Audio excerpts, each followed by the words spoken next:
ओम शांति। आज 20 मार्च 2026 के बाबा के अनमोल मधुर महावाक्य सुनेंगे।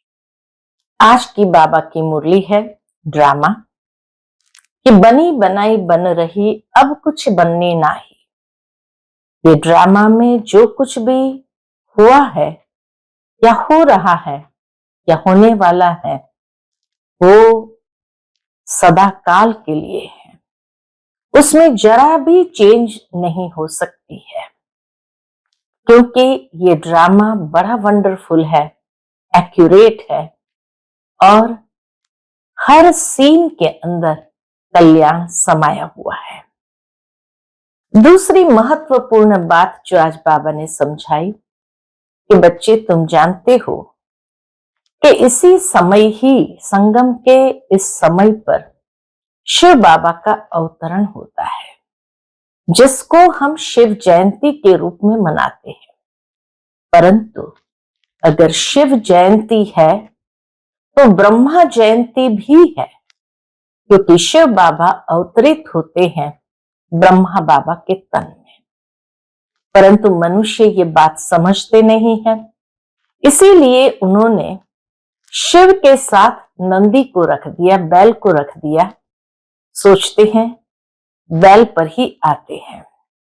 वास्तव में ये ब्रह्मा का रथ, यही परमात्मा आधार लेते हैं और इसलिए शिव जयंती होने के साथ साथ ब्रह्मा की भी जयंती होती है। और ब्रह्मा की जयंती सो फिर आगे श्री कृष्ण की जयंती भी होती है। तो इसीलिए बाबा कहे इस राज को तुम्हें यथार्थ रूप से सबको समझाना है। तो सुनते हैं आज के बाबा के अनमोल मधुर महावाक्य। ओम शांति। मीठे बच्चे, पुण्य आत्मा बनना है तो एक बात को याद करो, याद से ही खाद निकलेगी, आत्मा पावन बनेगी। आज की मुरली से प्रश्न है, कौन सी स्मृति रहे तो कभी भी किसी बात में मूंझ नहीं सकते। उत्तर है ड्रामा की। बनी बनाई बन रही अब कुछ बननी नाही। ये अनादि ड्रामा चलता ही रहता है, इसमें किसी बात में मूंझने की दरकार नहीं।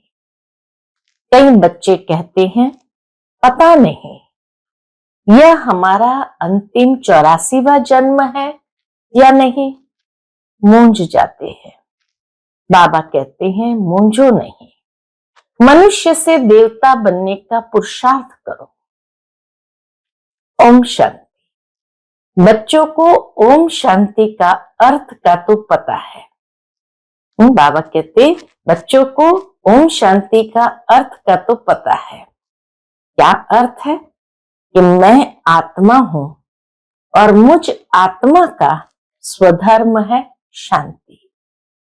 मैं आत्मा शांत स्वरूप शांति धाम के रहने वाली हूं।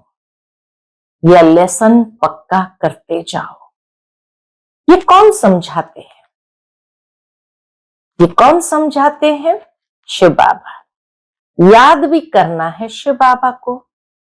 उनको अपना रथ नहीं है, खुद का रथ नहीं है, इसलिए उनको बैल दे देते हैं। मंदिर में भी बैल रख दिया है। इसको कहा जाता है पूरा अज्ञान। बाप समझाते हैं बच्चों को अथवा रूहों को। यह है रूहों का बाप शिव। इनके नाम तो बहुत है, परंतु बहुत नाम से मूंझ पड़े हैं, इसलिए एक शिव नाम ही यथार्थ है। वास्तव में इनका नाम है शिव। शिव जयंती भी भारत में मनाई जाती है।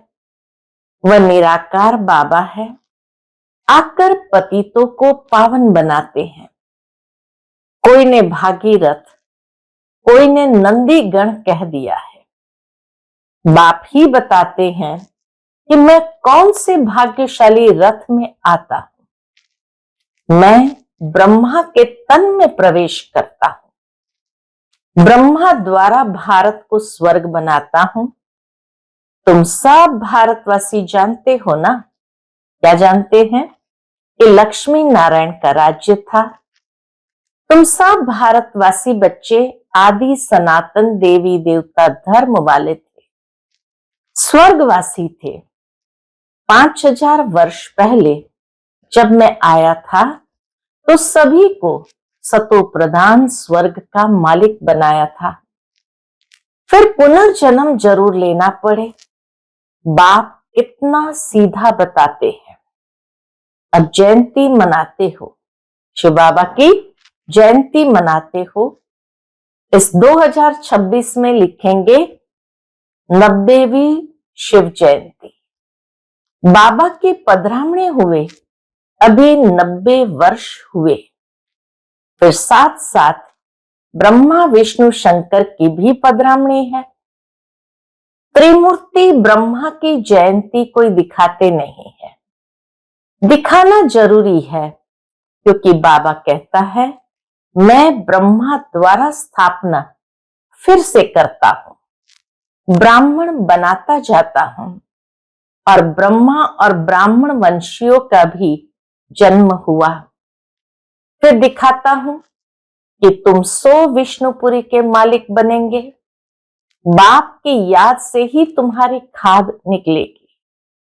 बल भारत का प्राचीन योग मशहूर है, परंतु वह किसने सिखाया था ये कोई नहीं जानते। खुद कहते हैं हे बच्चे, तुम अपने बाप को याद करो। वर्षा तुमको मेरे से मिलता है। मैं तुम्हारा बाप हूं। मैं कल्प कल्प आता हूं, आकर तुमको मनुष्य से देवता बनाता हूं। क्यों क्यों मनुष्य से देवता बनाते हैं? क्योंकि तुम देवी देवता थे, फिर 84 जन्म लेते लेते आकर पतित बने हो। रावण की मत पर चल रहे हो। ईश्वरीय मत से तुम स्वर्ग के मालिक बनते हो। बाप कहते हैं मैं कल्प पहले भी आया था। जो कुछ पास होता है वह कल्प कल्प होता ही रहेगा। बाप फिर भी आकर इनमें प्रवेश करेंगे, इस दादा को छुड़ाएंगे, फिर इन सब की परवरिश कराएंगे। दादा से सब कुछ छुड़ाएंगे, फिर इन सब की परवरिश कराएंगे। तुम जानते हो कि हम ही सतयुग में थे। हम भारतवासियों को ही 84 जन्म लेना पड़े। पहले पहले तुम सर्वगुण संपन्न 16 कला संपूर्ण थे, यथा राजा रानी तथा प्रजा नंबरवार। सब तो राजा नहीं बन सकते, तो बाप समझाते हैं सतयुग में तुम्हारे 8 जन्म, त्रेता में 12 जन्म, द्वापर में 21 जन्म और कलयुग में 42 जन्म। ऐसे ही अपने को समझो कि हमने ये पाठ बजाया है।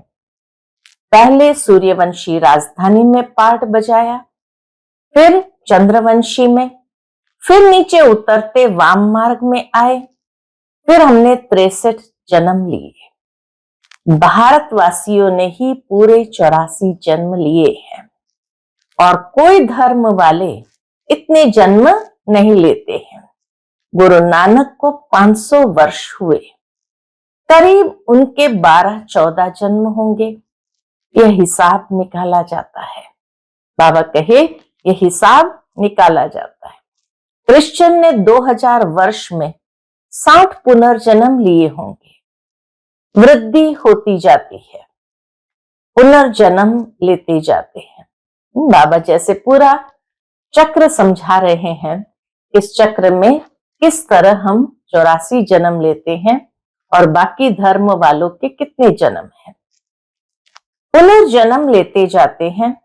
बुद्धि में ये विचार करो तो हमने ही 84 जन्म भोगे हैं। सबसे ज्यादा हमने 84 जन्म भोगे हैं। फिर सतो प्रधान बनना है। जो कुछ पास हुआ ड्रामा, जो ड्रामा बना हुआ है वह फिर रिपीट होगा। बेहद की हिस्ट्री में तुमको ले जाते हैं। बाबा हमें बेहद की हिस्ट्री में ले जाते हैं। तुम पुनर्जन्म लेके आए हो। अब तुमने 84 जन्म पूरे किए हैं। अब फिर बाप ने याद दिलाई कि तुम्हारा घर है शांति धाम। आत्मा का रूप क्या है? बिंदी। वहां जैसे बिंदियों का झाड़ है, आत्माओं का भी नंबरवार झाड़ है। नंबरवार नीचे आना होता है। परमात्मा भी बिंदी है, ऐसे नहीं कि इतना बड़ा लिंग है। बाप कहते हैं कि तुम हमारे बच्चे बनते हो तो मैं तुमको स्वर्ग का मालिक बनाता हूं। पहले तुम हमारे बने, फिर मैं तुमको पढ़ाता हूं। कहते हो बाबा हम तुम्हारे हैं, साथ साथ पढ़ना भी है। हमारे बने और तुम्हारी पढ़ाई शुरू हो गई। बाबा कहे हमारे बने और तुम्हारी पढ़ाई शुरू हो गई। बाबा कहते कि यह तुम्हारा अंतिम जन्म है। कमल फूल समान पवित्र बनो। बच्चे वायदा करते हैं। क्या वायदा करते हैं?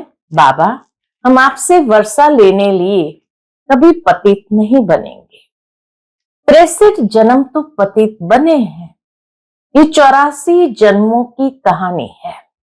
बाबा आकर सहज कर बताते हैं, जैसे लौकिक बाप बताते हैं ना, तो यह है बेहद का बाप।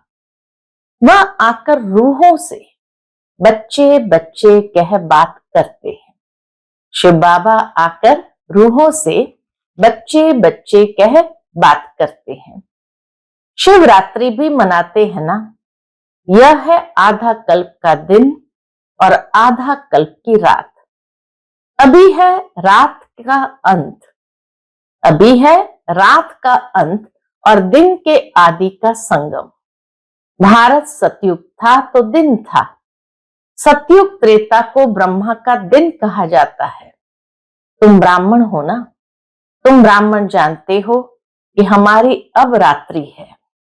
तमो प्रधान भक्ति है। दर दर धक्के खाते रहते हैं, सबकी पूजा करते रहते हैं। तिवाटे की भी पूजा करते हैं। मनुष्य सबकी पूजा करते हैं तो तिवाटे की भी पूजा करते हैं। मनुष्य के शरीर की भी पूजा करते हैं। सन्यासी लोग अपने को शिवोहम कह बैठ जाते हैं। फिर माताएं जाकर उनकी पूजा करती है। बाबा बहुत अनुभवी है। बाबा कहते हमने भी बहुत पूजा की है। ब्रह्मा बाबा कहते हमने भी बहुत पूजा की है, परंतु उस समय ज्ञान तो था नहीं। फल चढ़ाते थे, लोटी चढ़ाते थे मनुष्य पर। यह भी ठगी हुई ना। भक्ति करते थे, फल चढ़ाते थे, लोटी चढ़ाते थे मनुष्य पर, तो बाबा कहे ये भी ठगी हुई ना। परंतु यह सब फिर भी होगा। भक्तों का रक्षक है भगवान, क्योंकि सभी दुखी है ना। बाप समझाते हैं कि द्वापर से लेकर तुम गुरु करते आए हो और भक्ति में उतरते आए हो। अभी तक भी साधु लोग तो साधना करते हैं। बाप कहते हैं कि उन्हों का भी उद्धार मैं करता हूं। सभी का उद्धार बाबा करते हैं। संगम पर तुम्हारी सदगति हो जाती है, फिर तुम 84 जन्म लेते हो। बाप को कहा जाता है ज्ञान का सागर।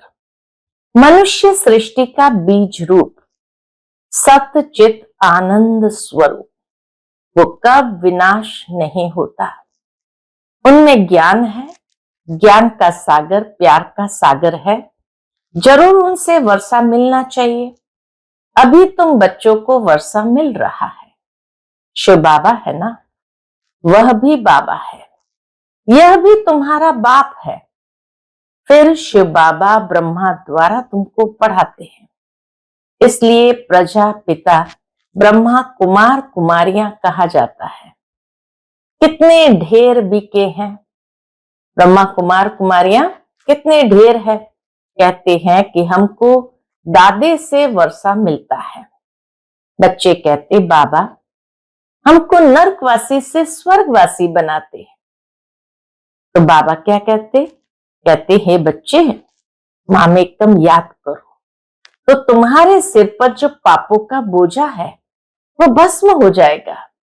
फिर तुम सतो प्रधान बन जाएंगे। तुम सच्चा सोना, सच्चा जेवर थे। सच्चा सोना, सच्चे जेवर थे। आत्मा और शरीर दोनों सतो प्रधान थे। आत्मा फिर सतो रजो तमो होती है, तो शरीर भी ऐसा तमोगुणी मिलता है। बाप तुमको राय देते हैं कि बच्चे मुझे याद करो, मुझे बुलाते हो ना कि हे पतित पावन आओ। भारत का प्राचीन राजयोग मशहूर है, वह अब तुमको सिखला रहा हूं कि मेरे साथ योग रखो तो इससे तुम्हारी खाद जल जाएगी। जितना याद करेंगे उतनी खाद निकलती जाएंगी। याद की ही मुख्य बात है। नॉलेज तो बाप ने दी है। सतयुग में यथा राजा रानी तथा प्रजा सब पवित्र थे, अभी सब पतित है। बाप कहते हैं इनके बहुत जन्म के अंत के जन्म में मैं प्रवेश करता हूं। इसको कहा जाता है भाग्यशाली रथ। ये पढ़कर फिर पहले नंबर में जाते हैं। नंबरवार तो बनते हैं ना। मुख्य एक नाम होता है, मुख्य एक नाम होता है, एक एग्जाम्पल होता है। बाप ने बच्चों को 84 जन्मों का राज अच्छी रीति समझाया है। तुम आदि सनातन देवी देवता धर्म के हो, न कि हिंदू धर्म के। तुम कर्म श्रेष्ठ, धर्म श्रेष्ठ थे। फिर क्या हुआ? फिर रावण के प्रवेश होने से धर्म कर्म भ्रष्ट हो गए हैं। अपने को देवी देवता कहलाने में लज्जा आती है, इसलिए हिंदू नाम रख दिया है। वास्तव में आदि सनातन देवी देवता धर्म के थे। तुमने 84 जन्म लिए हैं, फिर पतित बन गए हो। 84 का चक्र भारतवासियों के लिए है। वापस जाना तो सबको है। पहले तुम जाएंगे, जैसे बारात जाती है ना। शिव बाबा को साजन भी कहते हैं। तुम सजनिया इस समय छीछी तमो प्रधान हो, तो ऐसी सजनिया को बाबा आकर गुलगुल बनाकर ले जाएंगे। उनको गुलगुल बनाकर ले जाएंगे, आत्माओं को पावन बनाकर ले जाएंगे। इसको लिबरेटर गाइड कहा जाता है। बेहद का बाप ले जाता है। उनका नाम क्या है? बेहद के बाप का नाम क्या है? शिव बाबा।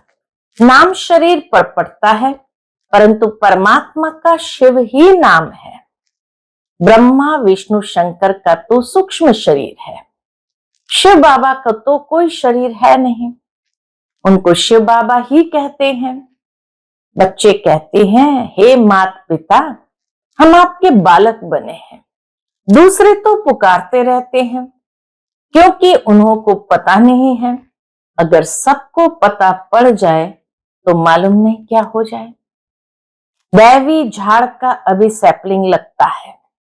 हीरे से कौड़ी बनने में 84 जन्म लगते हैं, तो नए सिरे से शुरू होगा। वर्ल्ड की हिस्ट्री ज्योग्राफी रिपीट होगी। बाप समझाते हैं कि तुमने पूरे 84 जन्म लिए हैं। 84 लाख तो हो न सके, ये बड़ी भूल है। 84 लाख जन्म समझने के कारण कल्प की आयु लाखों वर्ष कह दी है। 84 लाख जन्म समझने के कारण बाबा कहते तुमने कल्प की आयु लाखों वर्ष कह दी है। भारत अभी झूठ खंड है, सच खंड में तुम सदा सुखी थे। इस समय तुम 21 जन्म का वर्षा लेते हो। सारा तुम्हारे पुरुषार्थ पर है। राजधानी में जो चाहो वो पद लो। बाबा की खुली ऑफर है, राजधानी में जो चाहो वो पद लो। इसमें जादू आदि की कोई बात नहीं है। हाँ, मनुष्य से देवता जरूर बनते हैं। ये तो अच्छा जादू है ना। तुम सेकंड में जान लेते हो कि हम बाबा के बच्चे बने हैं। कल्प कल्प बाबा हमको स्वर्ग का मालिक बनाते हैं। आधा कल्प भटकते आए हो, स्वर्गवासी तो कोई भी हुआ नहीं। बाप आकर तुम बच्चों को लायक बनाते हैं। बरोबर ये महाभारत लड़ाई लगी थी और राजयोग सिखाया था। शिव बाबा कहते हैं कि मैं ही आकर तुमको सिखाता हूं, न कि क्राइस्ट। अभी तुम्हारा बहुत जन्म के अंत का जन्म है, मूंझो नहीं। तुम भारतवासी हो, तुम्हारा धर्म बहुत सुख देने वाला है और धर्म वाले तो वैकुंठ में आ नहीं सकते। यह भी ड्रामा अनादि चलता रहता है। कब बना ये कह नहीं सकते। इनकी नो एंड, इस ड्रामा की नो एंड। वर्ल्ड की हिस्ट्री ज्योग्राफी रिपीट होती है। यह है संगम युग, छोटा युग। चोटी है ब्राह्मणों की। बाप तुम ब्राह्मणों को देवता बना रहे हैं, तो ब्रह्मा के बच्चे जरूर बनना पड़े। तुमको वर्षा मिलता है दादे से। जब तक अपने को बीके नहीं समझे तब तक वर्षा कैसे मिले। जब तक अपने को बीके नहीं समझे तो वर्षा कैसे मिले। फिर भी कोई कुछ न कुछ ज्ञान सुनते हैं तो साधारण प्रजा में आ जाएंगे। आना तो जरूर है। शिव बाबा ब्रह्मा द्वारा ब्राह्मण देवता क्षत्रिय धर्म की स्थापना करते हैं। शिव बाबा ब्रह्मा द्वारा ये तीन धर्म ब्राह्मण देवता क्षत्रिय धर्म की स्थापना करते। सिवाय गीता के दूसरा कोई भी शास्त्र है नहीं। गीता है ही सर्वोत्तम दैवी धर्म का शास्त्र, जिससे तीन धर्म स्थापन होते हैं। ब्राह्मण भी यहां बनना है, देवता भी यहां ही बनेंगे। ब्राह्मण भी यहां बनना है तो देवता भी यहां ही बनेंगे। अच्छा, मीठे मीठे सिकिलते बच्चों प्रति माता पिता बाप दादा का याद प्यार और गुड मॉर्निंग। रूहानी बाप की रूहानी बच्चों को नमस्ते। हम सभी रूहानी बच्चों की रूहानी माता पिता बाप दादा को याद प्यार, गुड मॉर्निंग और नमस्ते। नमस्ते। शुक्रिया बाबा, शुक्रिया। आज की मुरली से धारणा के लिए मुख्य सार है। पहली पॉइंट, हर एक के निश्चित पाठ को जान सदा निश्चिंत रहना है। बनी बनाई बन रही, अब कुछ बननी नहीं। ड्रामा पर अडोल रहना है। दूसरी पॉइंट, इस छोटे से संगम युग पर बाप से पूरा वर्षा लेना है। याद के बल से खाद निकाल स्वयं को कौड़ी से हीरे जैसा बनाना है। मीठे झाड़ के सैपलिंग में चलने के लायक बनना है। आज का बाप दादा का मधुर वरदान हम बच्चों के प्रति है। एक बाप की याद में सदा मगन रहे, एक रस अवस्था बनाने वाले साक्षी दृष्टा भव। एक बाप की याद में सदा मगन रहे, एक रस अवस्था बनाने वाले साक्षी दृष्टा भव। अभी ऐसे पेपर आने हैं जो संकल्प स्वप्न में भी नहीं होंगे, परंतु आपकी प्रैक्टिस ऐसी होनी चाहिए जैसे हद का ड्रामा साक्षी होकर देखा जाता है। फिर चाहे दर्दनाक हो या हंसी का हो, अंतर नहीं होता। ऐसे चाहे कोई कर्मणिक पाठ हो, चाहे स्नेही आत्मा का गंभीर पाठ हो, हर पाठ साक्षी दृष्टा होकर देखो। एक रस अवस्था हो, परंतु ऐसी अवस्था तब रहेगी जब सदा एक बाप की याद में मग्न होंगे। आज का स्लोगन है, दृढ़ निश्चय से अपने भाग्य को निश्चित कर दो तो सदा निश्चिंत रहेंगे। दृढ़ निश्चय से अपने भाग्य को निश्चित कर दो तो सदा निश्चिंत रहेंगे। आज का व्यक्त इशारा है, निश्चय के फाउंडेशन को मजबूत कर सदा निर्भय और निश्चिंत रहो। उसके अंतर्गत बाबा कहते, कर्म करने के पहले यह निश्चय रखो कि विजय तो हमारी हुई पड़ी है। अनेक कल्प विजयी बने हैं। जब अनेक कल्प अनेक बार विजयी बन विजयी माला में पिरोने वाले, पूजन होने वाले बने हैं, तो अब वही रिपीट करना है। बना हुआ कर्म दोबारा रिपीट करना है। इसलिए कहा जाता है, बना बनाया बन रहा। बना हुआ है, लेकिन अब फिर से रिपीट कर बना बनाया जो कहावत है उसको पूरा करना है। अच्छा, ओम शांति।